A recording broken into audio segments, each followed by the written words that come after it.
Pagbasa mula sa aklat ni Nehemias.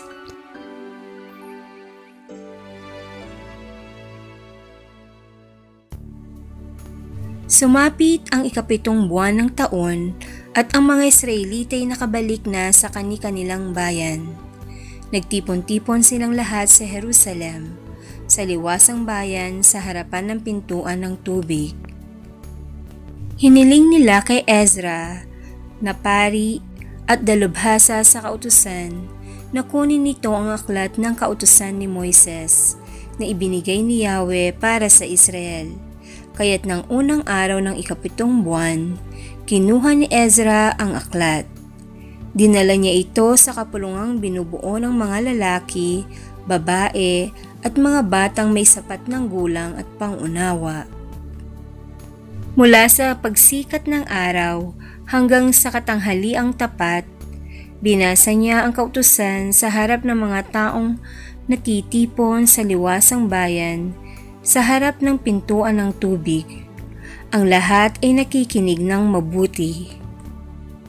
Nakatayo si Ezra, ang tagapagturo ng kautusan, sa isang entabladong kahoy na sadyang ginawa para sa pagkakataong iyon. Si Ezra ay nakikita ng lahat sapagkat mataas ang kanyang kinatatayuan.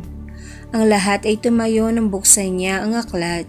Purihin si Yahweh, ang dakilang Diyos, sabi ni Ezra. Itinaas naman ng mga tao ang kanilang mga kamay at sumagot, Amen, Amen.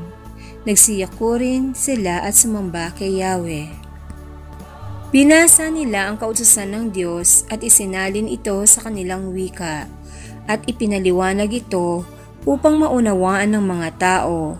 Nang malaman ng mga tao ang dapat nilang gawin ayon sa kautusan, nabagbag ang kanilang kalooban at sila'y umiyak. Ang araw na ito ay banal para kay Yahweh na inyong Diyos, kaya't huwag kayong malungkot o umiyak. Wika ni Nehemias na gobernador, ni Ezra na pari, at dalubhasa sa kautusan, at ng mga Levita na nagpapaliwanag ng kautusan. Sinabi nila sa mga tao, Umuwi na kayo at magdiwang, kumain kayo at uminom ng bagong alak. Bigyan ninyo ang mga walang pagkain at inumin, sapagkat ang araw na ito ay banal para kay Yahweh, kaya huwag kayong malungkot. Ang kagalakang dulot ni Yahweh ang magpapalakas sa inyo. Ang mga taong bayan ay pinayapa ng mga Levita. Sinabi nila sa mga ito, Huwag kayong malungkot, sapagkat banal ang araw na ito. Umuwing masaya ang lahat upang magdiwang. Kumain sila at uminom at binhaginan naman ang mga walang pagkain at inumin sapagkat naunawaan nila ang ipinaliwanag sa kanila. Ang salita ng Diyos. Salamat sa Diyos. Salmong tugunan. Ating kabutihat lugod ay nasa loobin ng Diyos. Ang batas ng Panginoon ay batas na walang kulang. Ito'y utos na ang dulot sa tao ay bagong buhay. Yaong kanyang mga batas ay mapagtitiwalaan, nagbibigay ng talino sa lahat ng kaisipan. Ating kabutihat lugod ay nasa loobin ng Diyos. Ang tungtuning ibinigay ng poon ay wastong utos. Liligaya ang sinuman kapag ito ang sinunod. Ito'y wagas at matuwid, pagkat mula ito sa Diyos, pangunawa ng isipan, yaong bungang idudulot. Ating kabutihat lugod ay nasa loobin ng Diyos. Yaong paggalang sa poon ay marapat at mabuti, isang banal na tungkulin na iiral na parati. Pati mga hatol niya'y matuwid na kahatulan, kapag siya ang humatol, ang pasya ay pantay-pantay.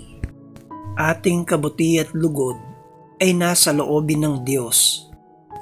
Ito'y higit pa sa ginto na maraming nagnanais, higit pa sa gintong lantay na ang hangad ay makamit. Matamis pa kaysa sa pulot na sakdal tamis, kahit anong pulot ito na dalisay at malinis. Ating kabuti at lugod ay nasa loobin ng Diyos. Aleluya, aleluya! Ang Diyos ay maghahari na, talikdan ang tanang sala, manalig sa balita niya. Aleluya, aleluya! Ang mabuting balita ng Panginoon ayon kay San Lucas. Noong panahong iyon, ang Panginoon ay humirang pa ng 72. Pinauna niya sila ng dala-dalawa sa bawat bayan at puok na patutunguhan niya. Sinabi niya sa kanila, sagana ang aanihin, ngunit kakaunti ang mga manggagawa. Idalangin ninyo sa may-ari na magpadala siya ng mga manggagawa sa kanyang bukirin. Humayo kayo, sinusugo ko kayong parang mga kordero sa gitna ng mga asong gubat. Huwag kayong magdala ng lukbutan, supot o panyapak. Huwag na kayong titigil sa daan upang makipagbatian kaninuman. Pagpasok ninyo sa alinmang bahay, sabihin muna ninyo, maghari nawa ang kapayapaan sa bahay na ito.